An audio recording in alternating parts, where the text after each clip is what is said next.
Estamos aqui mais uma vez, numa terça-feira de luz, de conhecimento e de esclarecimento.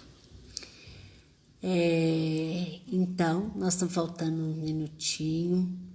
Vai convidando seus amigos para que possam aqui participar. Boa noite, Adriana, seja muito bem-vindo. Pois é, tá faltando um minuto para a gente começar. Hoje será eu que vou trazer o estudo. Essa personalidade, ela foi assim tão significativa que eu quis ter esse privilégio de conversar um pouquinho sobre, boa noite, sobre a Adelaide Câmara, né? Então nós vamos fazer a nossa prece, rogando a Mãe Santíssima, a espiritualidade e os nossos bondosos anjos de guarda que nos ajude, que nos abra nossa mente, o nosso coração para o entendimento e que nós possamos sim aproveitar essa oportunidade que nos é oferecida no sentido de trazermos conhecimento. Ser conosco, Senhor, agora e sempre, graças a Deus. Pois bem, quando nós fizemos a programação do ano de 2023, eu achei muito importante a gente estar trazendo pessoas do movimento espírita e que muitas vezes não são faladas, poucas pessoas conhecem, né? Porque, ei, Rê, você tá sumida, viu? Muito tempo que você não aparece. São pessoas que tiveram uma contribuição muito grande, né, que fizeram um trabalho extraordinário e, de certa forma, a gente não ouve realçar o trabalho deles, né? Então, no caso Aí nós pegamos alguns, nós pegamos alguns aqui do Movimento Espírita Mineiro, pegamos também do Rio de Janeiro, de certa forma. Boa noite, Patrícia, Daniel. Então, o que nós fizemos assim? Que bom! A nossa proposta é buscar pessoas que nos inspiram, né, a gente a seguir, a prosseguir dentro deste trabalho de buscar nossa melhoria espiritual. Boa noite. Então, o que acontece? Adelaide Augusta Câmara, ela foi uma mulher fantástica. Vou começar a contar um pouquinho da história dela. Ela nasceu em 14 de janeiro de 1874, em Natal, no Rio Grande do Norte.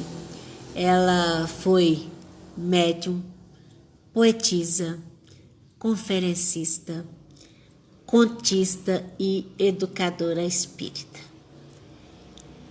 Em 1896, graças aos militantes do protestantismo, Adelaide, que era protestante, foi então para a capital do país, que no caso era o Rio de Janeiro, e foi lecionar no colégio Han Williams. E ela lecionou lá e depois ela organizou em sua própria casa um curso primário, onde se diz, né, que homens ilustres do meio social e político aprenderam com ela as primeiras letras. Aí o que acontece? Aos 24 anos, ela passou a sentir as primeiras manifestações mediúnicas. Então, diante do que estava acontecendo, geralmente é isso que acontece através de amigos, né? Ela chegou até, através de amigos, ela chegou até o doutor Bezerra de Menezes, que nesta época era o presidente da FEB. Então, meus amigos, ao privilégio dela, sobre a supervisão de Dr. Bezerra de Menezes, ela começou a sua trajetória no espiritismo, como médium psicógrafa do grupo Ismael. Então, ela teve assim essa grande oportunidade de conhecer Dr. Bezerra de Menezes e trabalhar junto com ele, sobre a sua orientação. Dr. Bezerra de Menezes que foi orientando-a a respeito da mediunidade, como trabalhar essas coisas todas. Aí, o que acontece? Como na vida tudo é transitório, né? Tudo são ciclos. Ela, em 1900, Dr. Bezerra de Menezes desencarnou. Então, Adelaide, ela se aproximou de Inácio Bittencourt, que era do Círculo Espírita Caritas, aonde que ela teve uma grande influência no sentido de atuando como médium e propagandista da doutrina espírita. Então, ela usando, né, os meios de ser útil no sentido da divulgação, porque era o momento que tudo estava iniciando aqui no Brasil, né? Só que aconteceu que em 1906 ela casou-se. E com o casamento, com a educação dos filhos, né, a dedicação com a educação dos filhos, exigiram que ela se afastasse da propaganda ativa nos centros espíritas. É muito interessante a gente entender essa questão, porque tem determinados certos conceitos, né, aonde que a pessoa ela sente até culpada de repente de por determinada circunstância ela ter que se afastar do centro espírita. No caso, ela se afastou da atividade mais presente de divulgação no centro espírita. Mas só que o que acontece? Ela já buscou uma outra maneira de trabalhar. Então, durante esse tempo que ela ficou afastada, dedicando-se à criação dos filhos, do casamento, aquela coisa toda, ela recepcionou, ela começou a receber mensagens psicográficas, ela continuou trabalhando em casa, aonde que foram publicadas no livro Orvalho do Céu e do Além, adotando o pseudônimo de Aura Celeste. Outra coisa muito interessante que a gente vai ver, que esses que iniciaram a doutrina espírita, geralmente, né, quando eles iam psicografar algo, eles sempre usavam pseudônimo. Dr. Bezerra de Menezes, nos seus artigos, escrevia o pseudônimo de Max. E a Adelaide, ela usava o pseudônimo de Aura. E então ela fazia o trabalho dela em casa, né, nas psicografias, e continuou a trabalhar. Ela mudou a forma de trabalhar, mas ela não abandonou completamente. É isso também, um ensinamento para gente, no sentido, se eu não posso estar tão presente por causa das circunstâncias, tem uma outra maneira que eu possa ajudar.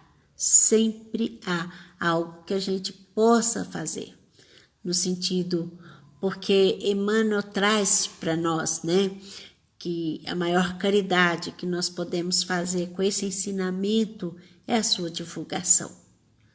Por quê? Não tem a questão do proselitismo, de querer convencer as pessoas. A questão é passar a informação e aquele que de repente se interessar, ele vai buscar. Porque esses conhecimentos, eles não podem ser impostos. Porque a finalidade dos ensinamentos da doutrina espírita, como uma filosofia de vida, uma ciência, né, e com consequência religiosa, é nos auxiliar no sentido da nossa transformação moral. É que esses conhecimentos possam nos ajudar no sentido usando o intelecto, fazer a nossa transformação moral. Esse que é o objetivo maior dos ensinamentos que Kardec organizou para nós. Fazer a nossa transformação moral. Então, é questões que a gente tem que pensar, analisar-se, o que a doutrina espírita já me ajudou no sentido de transformação, de mudança. Se os conhecimentos que a doutrina traz da imortalidade da alma, da lei de causa e efeito, da reencarnação e vários outros, se não foi capaz ainda de me transformar em nada, tem algo aí que precisa ser revisto. É isso que a gente tem que ver. O quanto que esses ensinamentos estão sendo capazes de nos transformar como pessoas, principalmente no nosso trato com o outro, nas nossas relações com o outro, a questão dos nossos valores. Porque, pensa bem, quando a gente tem certeza da imortalidade da alma, a gente vai ver as coisas de uma outra maneira.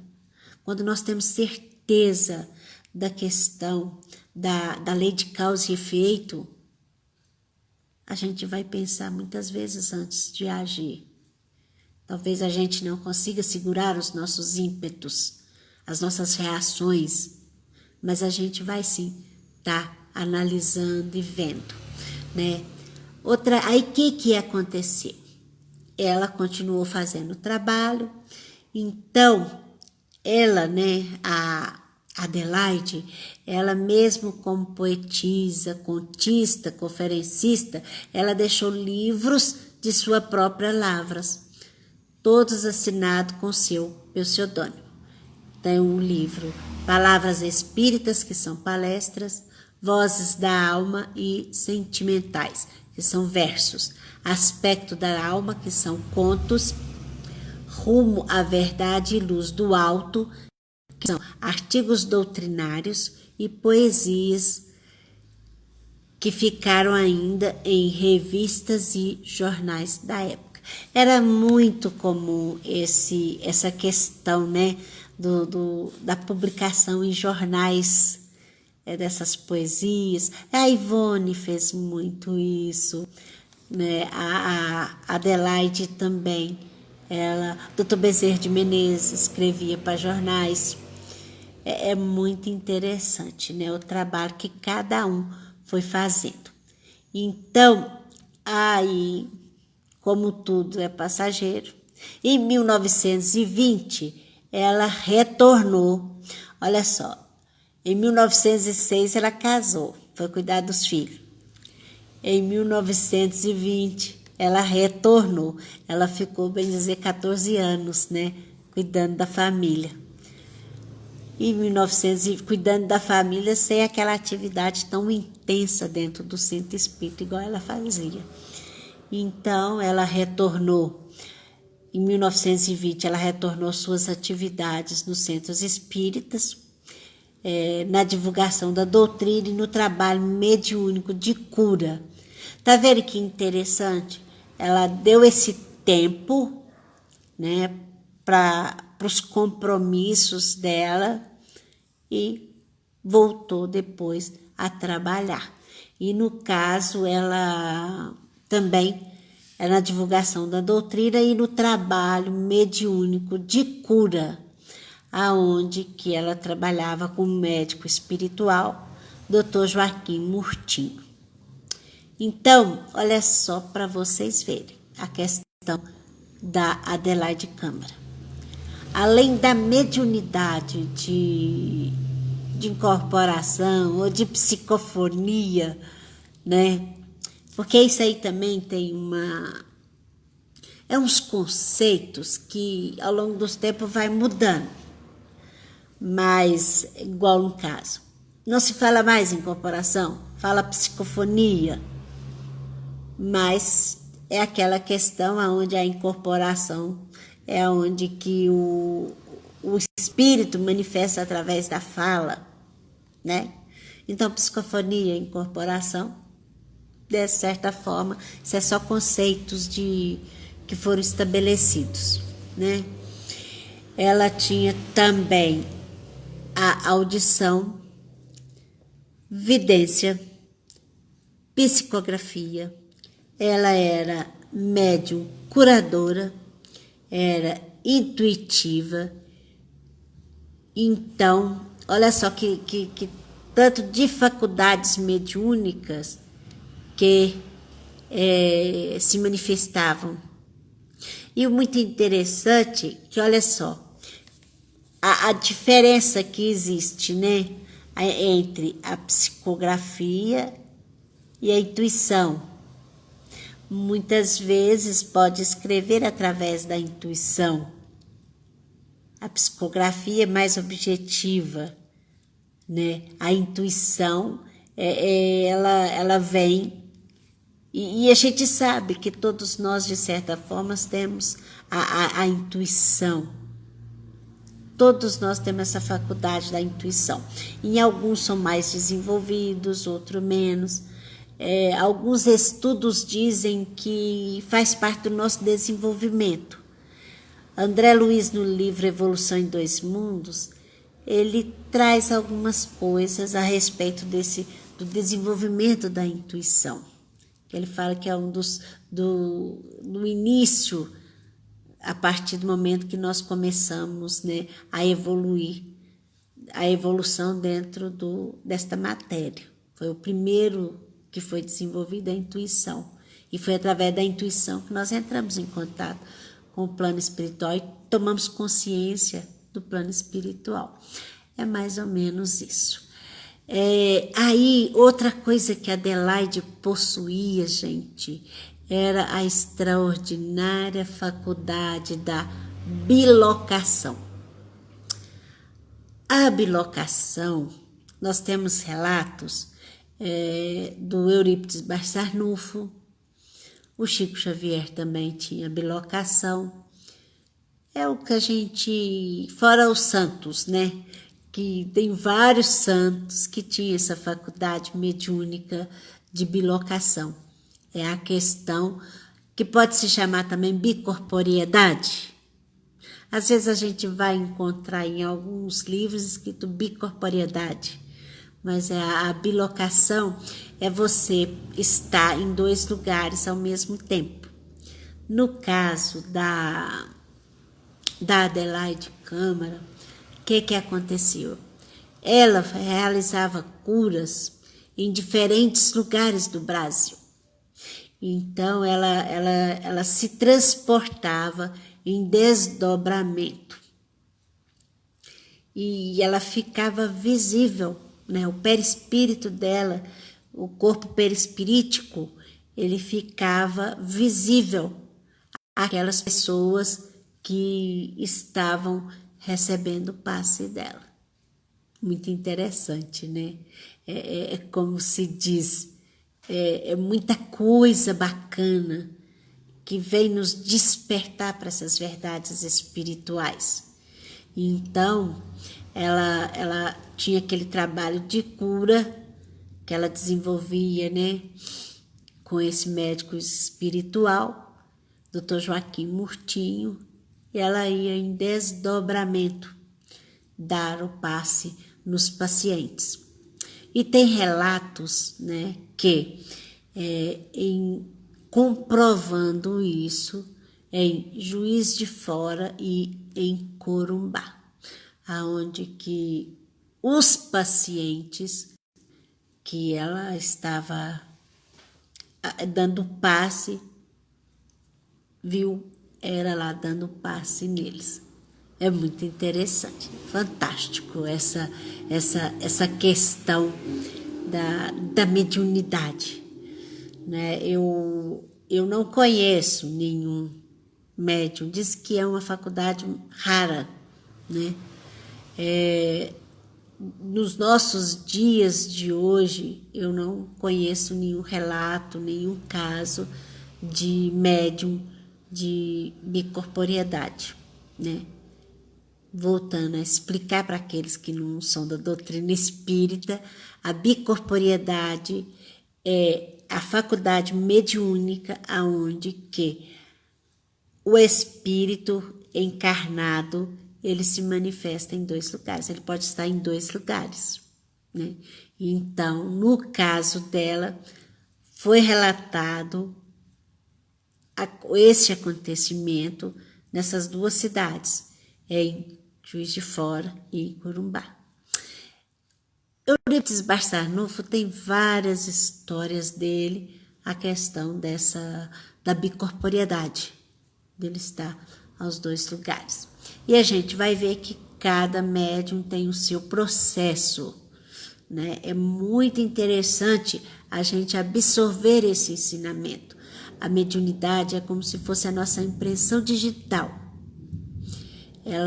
A cada ela se manifesta de uma forma, né? Então, olha só, vamos lá. Ela aí vai falar para nós na sua biografia que ela era uma médium sem vaidades, sincera e de honestidade a toda prova. Praticava a mediunidade como um verdadeiro sacerdócio.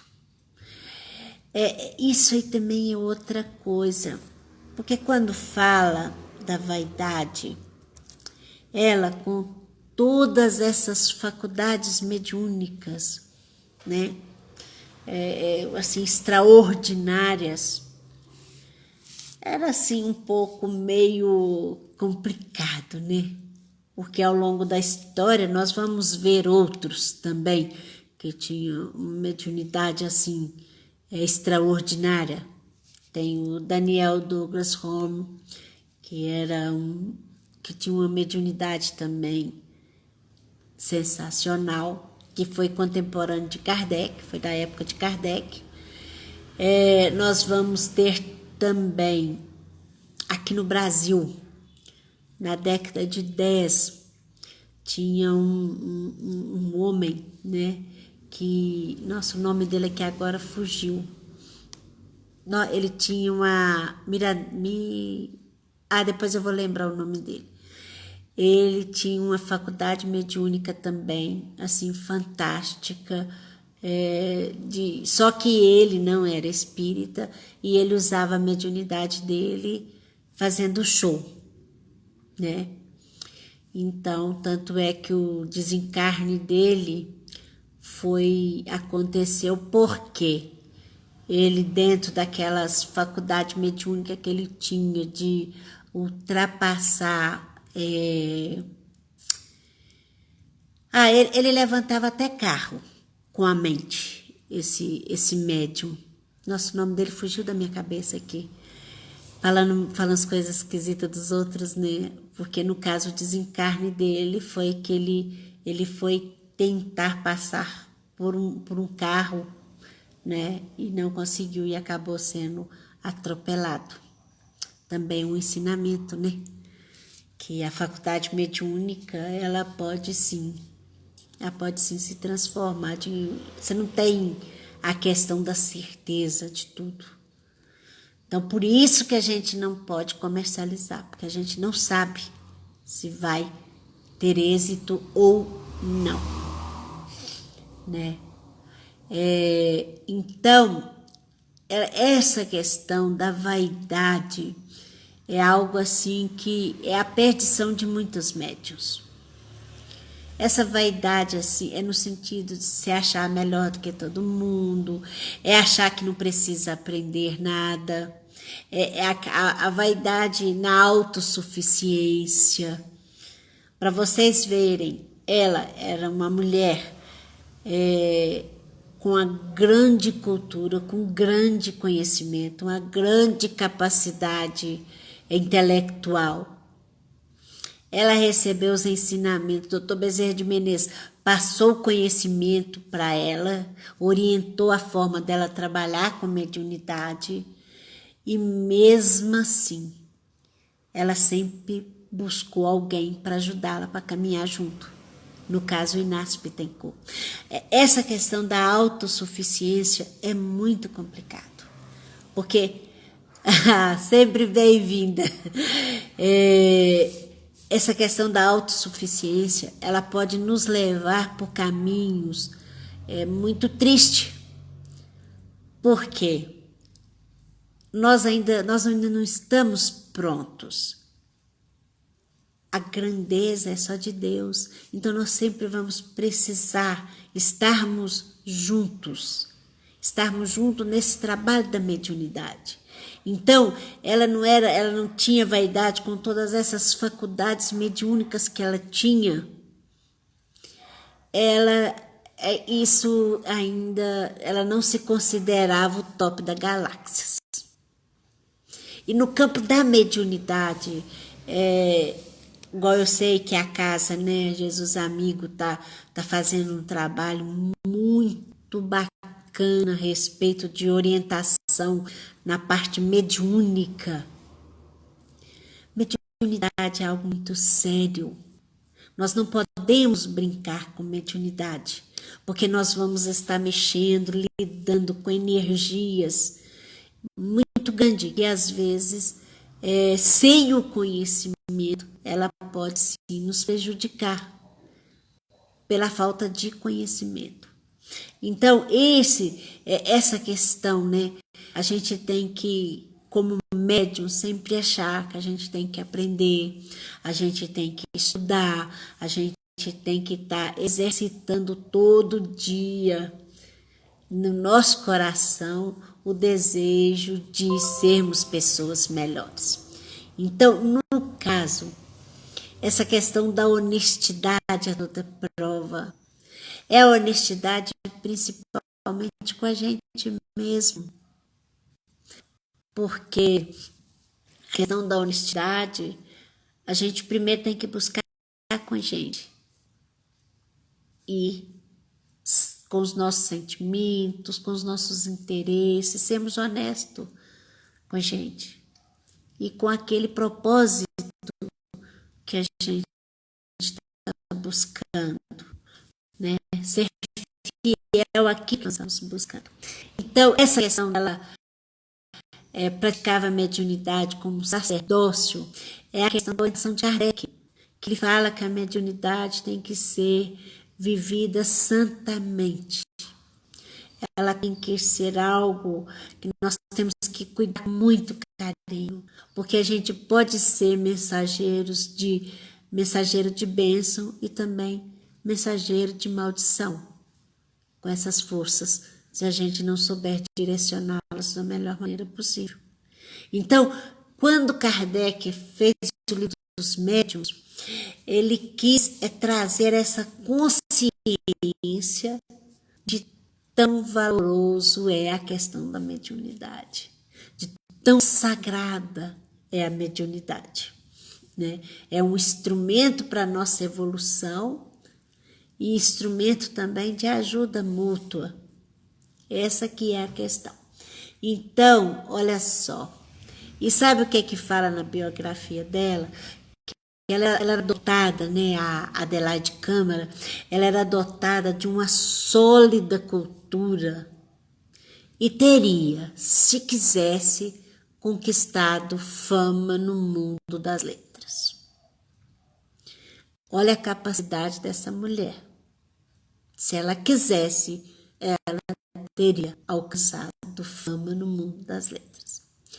Ela era uma poetisa de vastos recursos, oradora convincente e natural. É aquela questão, né? Hoje nós bem sabemos que existem técnicas que a gente pode utilizar no sentido para ser um bom orador, né? Tem estudos para isso, mas no caso dela, agora tem pessoas que já nascem, que eles já têm esse dom. No caso dela, ela já tinha esse dom natural. Ela, através da palavra, ela convencia as pessoas. Muito interessante, né? Era uma senhora de estilo vigoroso e de fulgurante imaginação. Tudo deu e tudo fez, com o cabedal que possuía, para o bom nome, o engrandecimento da doutrina espírita. É outra coisa também interessante que a gente vai observar nessa leitura, é o seguinte, que o que ela possuía de conhecimento, os dons dela, ela utilizou para divulgação da doutrina espírita. Tudo que essa cultura que ela tinha, essa capacidade que ela tinha, ela doou toda para o engrandecimento da doutrina espírita. Ela usou os seus dons. Então, a gente pode ver também e perguntar dentro daquilo, né, com a divulgação da doutrina ou dentro do trabalho voluntário que eu realizo, qual o potencial que eu tenho que eu posso estar oferecendo para engrandecer o trabalho, né? E a gente vai ver isso. É muito interessante, igual no caso. Nós temos aí a turminha, né, da divulgação, que faz os conhecimentos que eles têm, que vão estar utilizando para o engrandecimento da casa. É isso, né? Então, olha só. E tem outro fato muito interessante também na vida da Adelaide, porque é com a ajuda de um espírita também, de um confrade espírita, que era o João Carlos de Carvalho e o senhor Lopes, que era na época o proprietário da Casa Lopes, e que se interessara pelo estudo da doutrina espírita, conseguiu fundos para, em 1927, criar um lar para idosos e órfãos. E é muito interessante que ela direcionou para meninas e senhoras. Então, ela criou esse asilo, e que foi alugado primeiro, né, na casa no bairro de Botafogo, e foi instalado, chama-se, que existe até hoje, Asilo Espírita João Evangelista, que depois ele foi transferido para uma sede própria em Humaitá, no Rio de Janeiro. Ela foi a sua primeira diretora e dedicou-se à obra até a sua morte. Então, e a gente vai ver que para ela, no dia da inauguração, né, no dia da inauguração das instalações, ela teve presente lá o Guilom Ribeiro, que nesta época era o segundo secretário da FEB, né, que é a Federação Espírita Brasileira. Então, Adelaide, ela se afirmava que estava realizada naquele momento, porque o ideal de toda a sua existência é que ser mãe de órfão era uma graça do céu e que não trocaria por todo o ouro todas as grandezas do mundo. Então, foi uma realização de um projeto de vida dela, um sonho que ela tinha de cuidar dos órfãos. E nós vamos ver que nessa época, a Revista Espírita, Kardec, tem alguns artigos onde que ele realçava muito essa questão do processo de educação das crianças e do apoio aos órfãos, às crianças e também aos idosos. E nós vamos ver que coincide mais ou menos a época dos artigos, né, de Kardec com a realização desses feitos, que foram várias casas espíritas que pegaram essa ideia de trabalhar com o processo de educação de criança, porque, como se diz, é através da criança que nós vamos, sim, transformar a humanidade, através do processo de educação. E a educação nos primeiros anos, ela é muito mais fácil para ser passada e também ser absorvida, né? Quando a gente está mais velho, a vontade tem que ser muito grande para poder fazer esse processo de educação. Só que quando nós estamos mais velhos, nós temos a nossa amiga dor, que é uma excelente professora, que ela faz a gente buscar esse processo de educação dos sentimentos, educação das emoções, a educação como um todo, né? E aí, o que acontece? O que nós podemos dizer mais? Adelaide Câmara, ela trabalhou em várias sociedades espíritas no Rio de Janeiro, sempre dando o seu melhor e o melhor da doutrina espírita. Olha que legal! Ela dava o seu melhor e o melhor da doutrina espírita.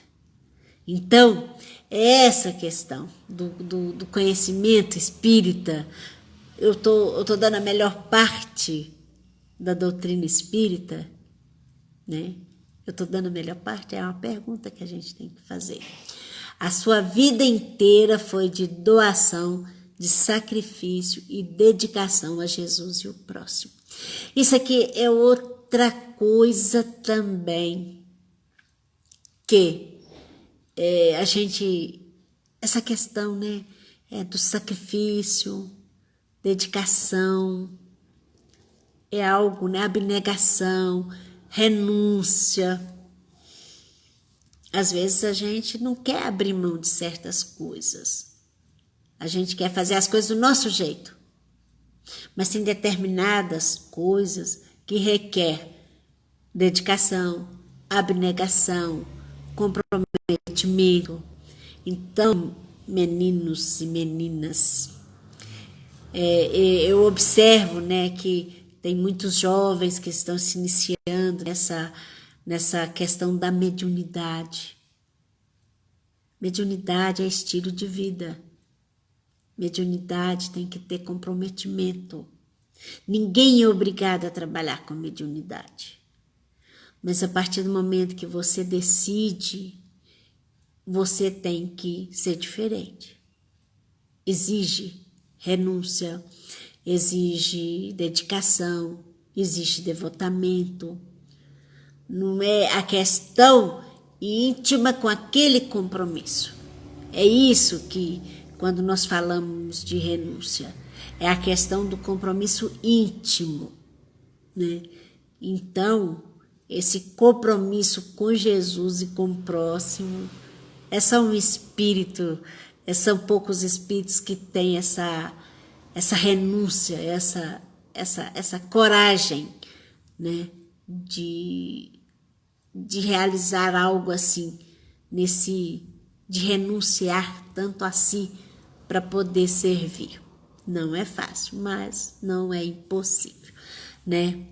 Então, olha só, o trabalho de Adelaide Câmara foi tão grande e realizado com tanto amor que nós encontramos informações de tarefeiros do mundo espiritual atuando no asilo, no livro Obreiros da Vida Eterna. É esse livro aqui.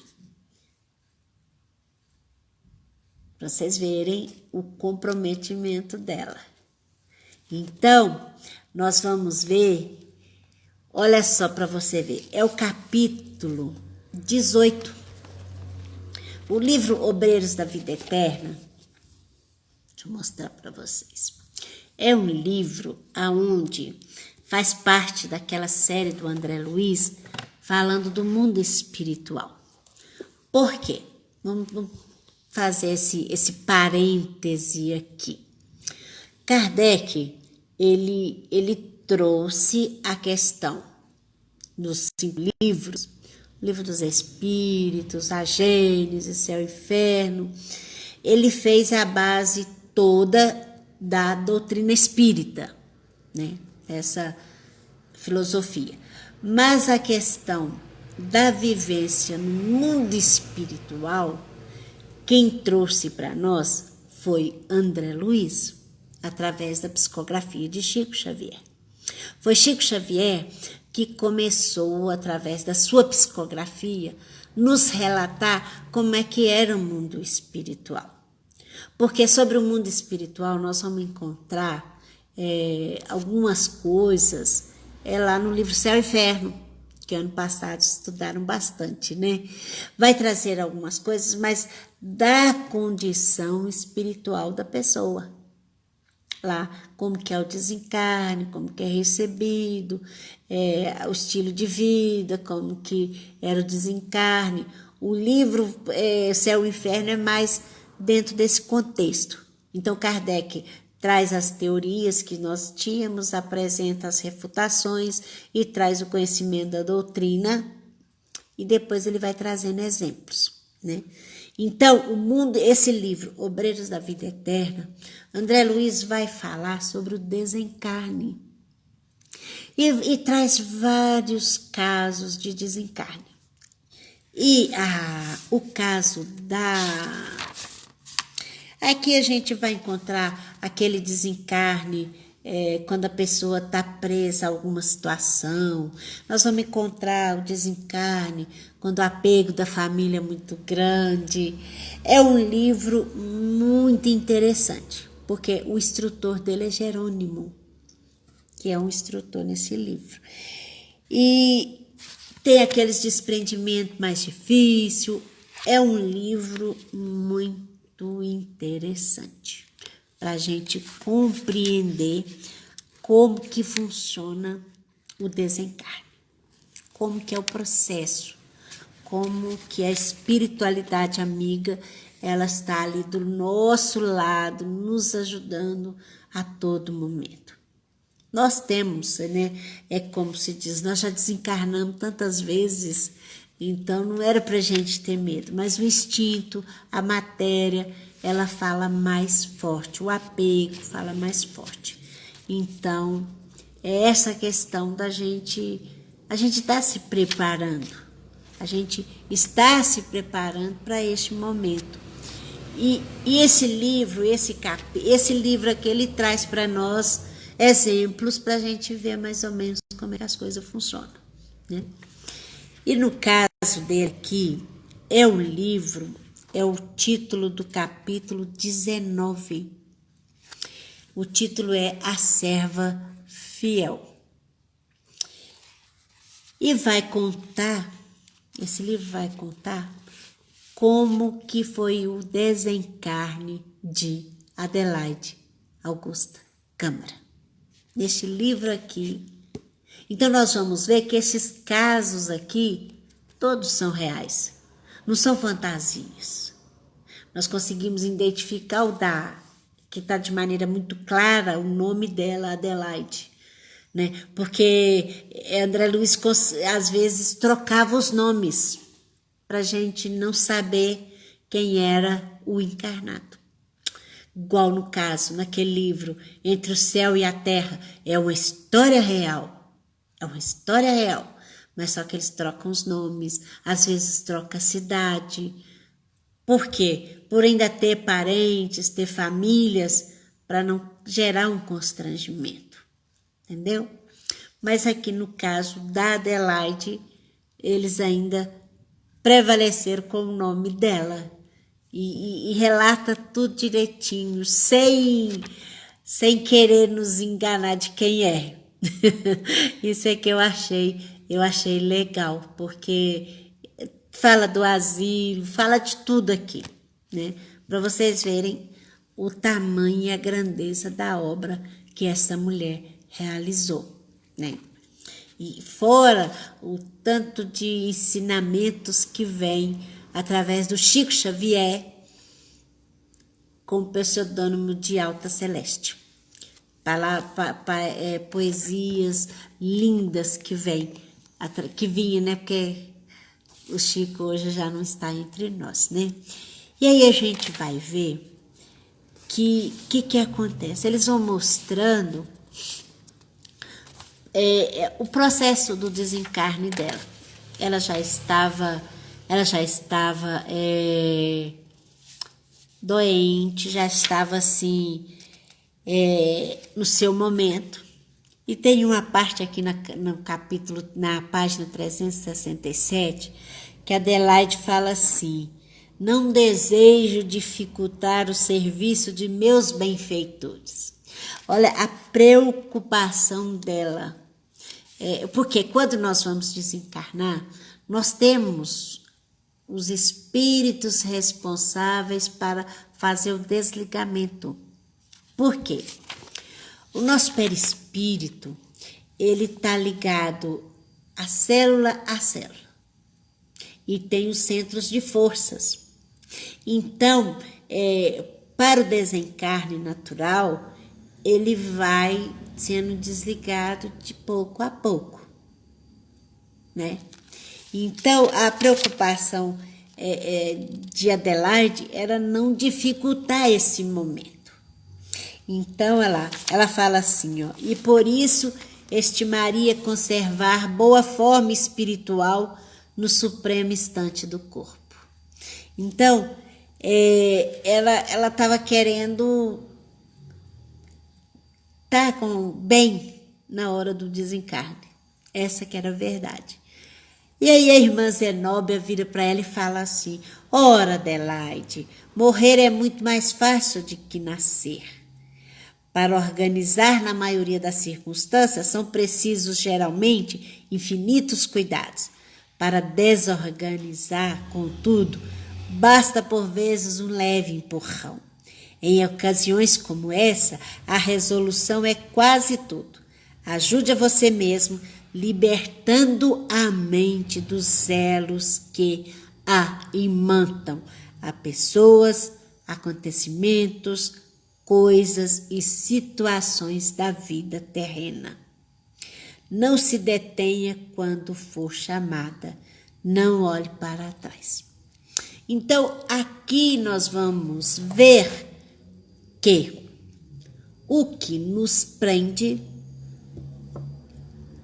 o que dificulta o nosso desencarne é o nosso apego às pessoas, acontecimentos, coisas, tudo ligado aqui na matéria, né? Então, como se diz, é essa questão que esse ensinamento mostrando para nós. Por quê? Porque o desencarne, ele é um processo natural. Desencarnar, nós todos vamos desencarnar, querendo ou não. Então, a gente já começa a tomar consciência disso, a questão dos nossos apegos, a questão de o que a gente está... Às vezes a gente se apega até em ideia que a gente tem, que a gente não quer abrir mão. Então, é isso. Esses apegos é que nos prende, que atrapalham o nosso desencarne. Então, olha só para você ver, olha só. A coisa muito interessante, aí teve um outro irmão, né? Porque os espíritos já estavam conversando com ela, preparando-a para o desencarne. Já falando para ela que ia chegar o momento, já fazendo aquela conversa tete a tete, né? Preparando ela para o grande momento. E ela preocupada em não dar trabalho para eles. A questão toda é essa, né?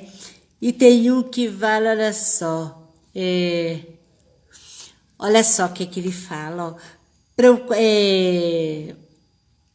Ela fala que tem medo dela mesmo. Aí ele fala assim: preocupada sim, minha amiga? Não vale a pena, compreenda-lhe, todavia, a ansiedade. Também passei por aí. Creia, entretanto, que a lembrança de Jesus ao pé de Lázaro foi a ajuda certa ao meu coração. Busquei insular-me, cerrar os ouvidos aos chamamentos do sangue, fechar os olhos à visão dos interesses terrenos, fechar os olhos e a libertação, enfim, se deu em poucos segundos. Pensei em Jesus dizendo a Lázaro: Lázaro, sai para fora.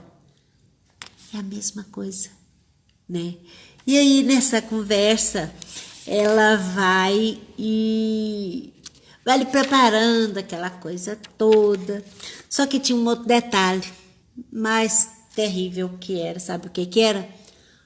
As pessoas, amigos dela, o pessoal lá do asilo, eles estavam dificultando o desencarne dela.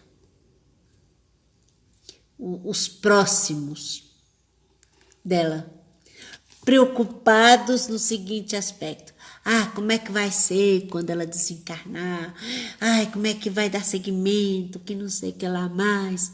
Aquela preocupação exagerada de como queria ser. E aí, o que eles tiveram que fazer? Eles fizeram uma reunião com os trabalhadores da casa. Levaram todos, está relatado aqui no livro, é muito interessante. Eles pegaram os trabalhadores, levaram eles todos para uma reunião durante o sono físico, porque acontece muitas vezes isso. Levaram eles para uma reunião e foram explicando para eles que eles não precisavam ficar preocupados, porque tinha fechado um ciclo, eles tinham que entender que a obra iria continuar, tudo ia ser tudo certo, tanto é que existe até hoje. Ela desencarnou em 44, até hoje o asilo está lá, o asilo João Evangelista está funcionando, até hoje. Então, aí foi aí, gente, que o negócio que eles conseguiram libertar. Porque o amor que as pessoas que trabalhavam no centro, o amor das pessoas que ela ajudou, estava atrapalhando o desencarne dela. Aí eles tiveram que chamar ela no plano espiritual, falar com eles: opa, ela vai ter o corpo físico dela, e aquela prisão no corpo físico dava sofrimento para ela também, porque a matéria já estava, como se diz assim, com seu tempo contado, e aquela imantação das pessoas que estavam querendo bem, que não queria que ela partisse, preocupada com a obra, preocupada com tudo, só trazia dificuldade para ela. Então, depois dessa reunião que eles fizeram lá no plano espiritual, aí então ficou decidido do desencarne dela. Então, o mais interessante é que aconteceu que o desencarne dela foi ela própria que foi rompendo os cordões. Ela própria que foi, como se diz, cortando os laços perispirituais. Então fala, aqui no livro fala que tem que ter uma bagagem muito grande para poder ter esse mérito de fazer o seu próprio desencarne. No caso, ela mesma que fez o seu próprio desencarne. Só que tem uma parte que agora que me falha a memória, aonde que precisa sim de um instrutor para cortar o laço final. Mas o cardíaco, todos ali eles vão, eu acho, se não me engano, é o plexo solar, que é o último que é solto. Eu agora não consegui ver aqui. Mas aí a gente vai ver que para ela foi uma concretização de todo o trabalho, né? Porque quando Quando conseguiu cortar tudo, olha só, quer ver? Deixa eu ler aqui para vocês que é importante, porque vai ter curso de reiki aí também, né? O pessoal vai estudar os plexos, os chakras. Vou ler aqui para vocês, olha só. Adelaide, não se incomode, minha amiga. O casulo reduziu-se e as suas asas cresceram. Pense agora e no voo virá. Adelaide esforçou-se para mostrar satisfação no semblante novamente abatido e rogou, tímida, que lhe fosse o obséquio de tentar, ela própria, a sós, a desencarnação dos laços mais fortes em esforço pessoal e espontâneo. Olha que coisa, né? Ela mesmo quis se despedir. Ela mesmo aqui vai falar para nós, quer ver? Ela mesmo quis fazer esse exercício de renúncia. Às vezes quando a gente vai em algum lugar, não quero despedir não, sai sem despedir. Ela não, ela mesmo quis fazer isso, um ato de obediência e de renúncia, né? Jerônimo aqueceu satisfeito e, mantendo-nos de vigilância em câmara próxima, deixamo-la entregue a si mesmo durante as longas horas que consumiu no trabalho complexo e persistente. Não sabia que alguém pudesse efetuar semelhante tarefa sem concurso alheio, mas a orientador veio em socorro à minha perplexidade, esclarecendo. Então, porque André Luiz não sabia que poderia alguém fazer isso, né? Aí a resposta. A cooperação de nosso plano é indispensável no ato conclusivo da liberação. Todavia, o serviço preliminar do desenlace, no plexo solar e mesmo no coração, pode, em vários casos, ser levado a efeito pelo próprio interessado quando este haja adquirido durante a experiência terrestre o preciso treinamento com a vida espiritual mais elevada. Aqui, olha só, do coração pode desligar sim, tá? Do coração e o plexo solar pode, quando a pessoa ela vive uma vida espiritualizada, ela mesma pode fazer. Não há, portanto, motivo para surpresa. Tudo depende do preparo adequado no campo da realização. Só que aqui não fala qual que é o último, entendeu? O coronário não é rei, não é, porque aqui ele fala, o plexo solar e o coronário, né, do coração, pode ser cortado pela própria pessoa. Agora tem os outros aqui, ele não fala qual que são os outros, qual que é esse que precisa realmente de um ajudante para fazer, né?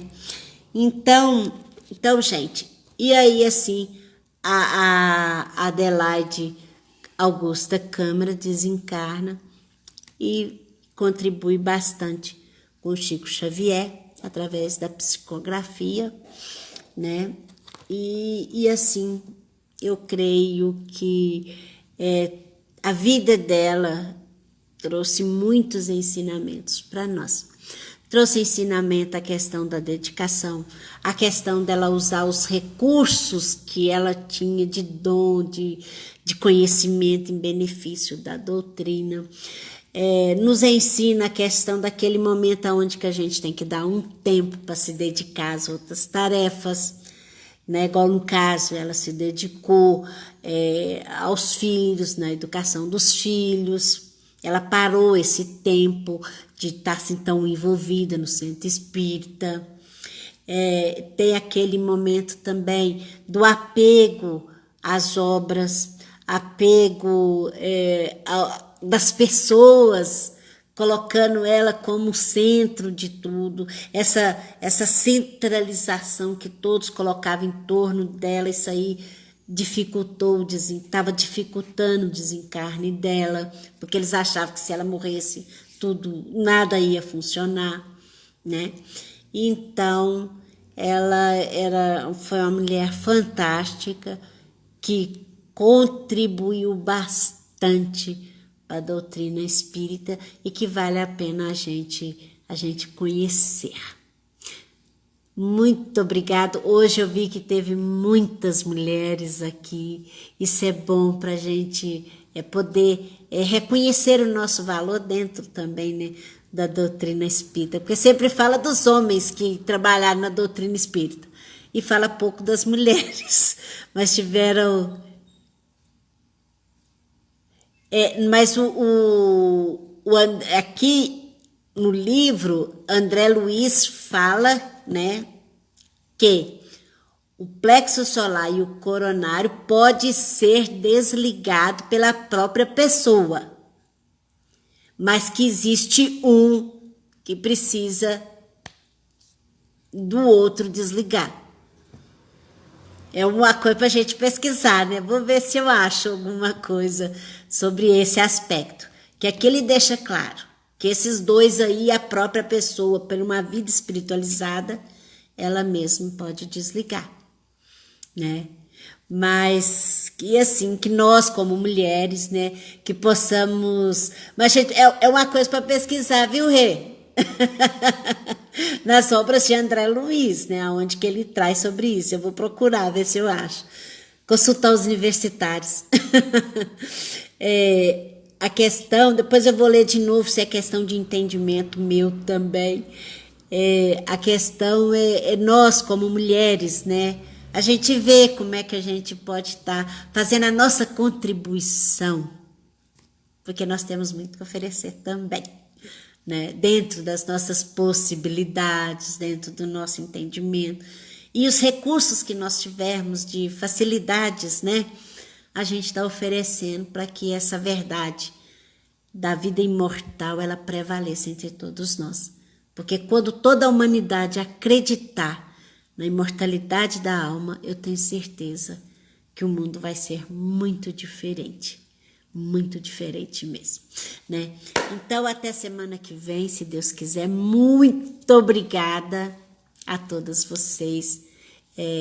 Quando eu conheci a Adelaide, conheci tem pouco tempo, viu, gente? Não é coisa... É coisa recente, não é de muito tempo, não. Eu falei, não, eu que quero falar sobre ela, porque me encantou a questão da forma serena, tranquila, de que ela se conduziu. Então, é uma inspiração para nós também. Então, que Jesus nos abençoe e nos proteja hoje e sempre, graças a Deus. Até semana que vem, se assim Deus nos permitir. Grande abraço e até mais.